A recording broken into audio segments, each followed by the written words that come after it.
এই কুতুবপুরে অনেক হিন্দুদের সম্পত্তি নিয়ে অনেকে ষড়যন্ত্র করছেন, আমার বাড়িতে গেছেন। আমি জোর স্পষ্ট ভাষায় বলতে চাই, কোন হিন্দুর সম্পত্তি কেউ যদি দখল করার কোন অপচেষ্টা করেন, তার বিরুদ্ধে আমরা সর্বপ্রথম ব্যবস্থা গ্রহণ করব।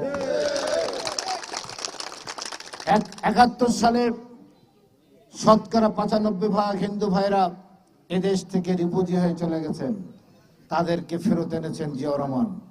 আজকে আমরা তাই বলতে চাই, জিয়াউর রহমান হিন্দু, বৌদ্ধ, খ্রিস্টান, মুসলমান, পাহাড় সমতল সব নিয়ে নৃতাত্ত্বিক গোষ্ঠী এই বাংলাদেশ গড়ে তুলেছেন।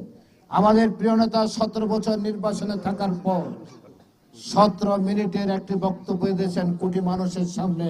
পৃথিবীর কোনো মানুষ এত বড় সম্বর্ধনা পায়নি। সেখানে উনি বারবার ইনশাল্লাহ বলেছেন কঠোর পরিশ্রমের মধ্যে দিয়ে হিন্দু, বৌদ্ধ, খ্রিস্টান, মুসলমান মুক্তিযুদ্ধের চেতনা 30 লক্ষ শহীদের রক্তকে সামনে রেখে, জুলাই যোদ্ধাদের শহীদের রক্তকে সামনে রেখে আমরা এই বাংলাদেশ থেকে গড়ে তুলব।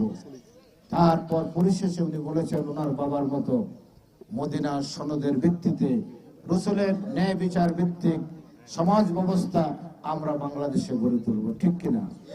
অতএব এর চাইতে শক্ত কথা বলার কোন লোক বাংলাদেশে নাই। যার কাছে বাংলাদেশ নিরাপদ ছিল সেটা হলো জিয়াউর রহমান, যার কাছে বাংলাদেশ নিরাপদ ছিল সেটা হলো বেগম খালেদা জিয়া। আগামী দিনে যার কাছে বাংলাদেশ নিরাপদ থাকবে সেটা হলো তারেক রহমান। আপনারা আগামী 12 ফেব্রুয়ারি তারেক রহমানকে ধানের শীষে ভোট দিয়ে বাংলাদেশের প্রধানমন্ত্রী করে আমাদের সকলে সাম্প্রদায়িক বাংলাদেশ রক্ষা করবেন, গণতান্ত্রিক বাংলাদেশ রক্ষা করবেন। আমাদের দেশের শিক্ষা ব্যবস্থা, এই গার্মেন্ট শিল্প সহ দেশের উন্নয়ন রক্ষা করবেন। এই আহ্বান জানিয়ে আমার বক্তব্য এখানে শেষ করছি।